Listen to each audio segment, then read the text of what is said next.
Health experts are cautioning farmers to avoid applying chemicals without protective gears to avoid associated life-threatening and hazardous chemicals.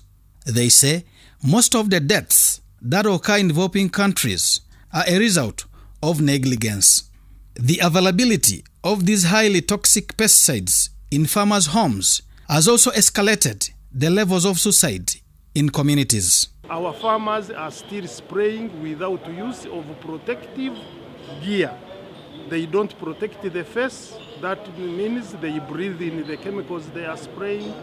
They don't protect the head. That means the chemicals are going on their skin, on the scalp, on the head.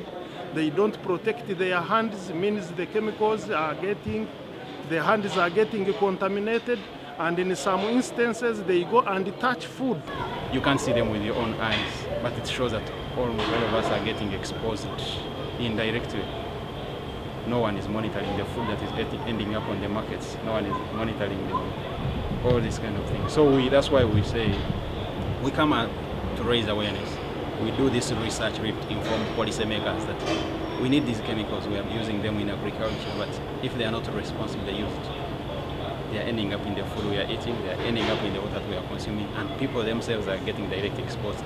The research carried out by the Ugandan National Association of Communities and Occupational Health, Makerere University, District Government Analytical Laboratory, Swiss Institute of Tropical and Public Health, IAWAG, and the University of Berlin found a toxic substance in people's excreta as a result of consuming pesticide-laden food. To the situation that if you look in urine of farmers, we find partially very high levels of certain pesticides they use, indicating that yes, indeed, due to the poor use of the, for example, personal protection equipment, they are highly exposed to these compounds, and therefore we find these compounds then also in their bodies.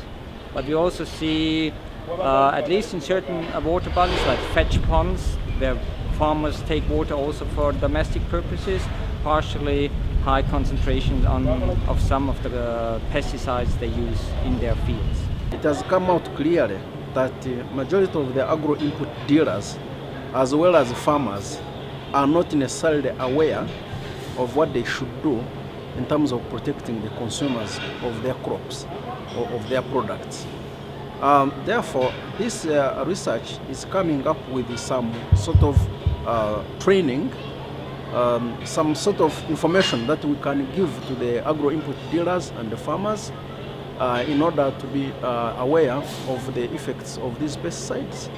Although consumers in the market are fond of buying vegetables, especially tomatoes, dosed with the pesticides, fresh from the garden, experts warn them against consuming those vegetables direct. Our consumers are consuming chemicals directly, and this is very hazardous to our consumers. In the end, even the people who are selling the tomatoes and these fruits and vegetables, in the end they also consume the chemicals. This is very hazardous. Every chemical you take, know that it is dangerous to your body. Before vegetables are harvested, the application of pesticides should end in the field. However, in our case, we have increasing application of pesticides even when the vegetables, the tomatoes and others are actually in the stores are being sold. So people end up buying these vegetables that have got pesticide that has been applied during the process of selling. Now, we know obviously that people will try to wash them, but depending on which water you use, whether you have it is warm water or cold water, the pesticides are not completely removed from these tomatoes, for instance. And especially in the outer cover of these tomatoes, you find that the pesticides actually stays within. Therefore, the need for one to peel these tomatoes before they are cooked or before they are eaten, in order to reduce the quantity of these pesticides that can be found in these tomatoes. People have a perception that tomatoes that sort of have dust on them are going to last more on the shelf. I don't think this is true. The shelf life of a tomato depends on its seed. On its seed, not the spraying.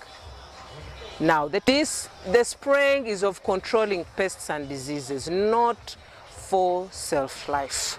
If the seed is not shelf life long, after a few days the tomatoes will start going, they will get spoiled. But for this particular one, the hybrid seed is made in a way that after ripening it can stay for 3 weeks before it starts getting spoiled. So I do not believe that when you see there are white things sprayed on the market, that means it's going to stay long. No, that's not true.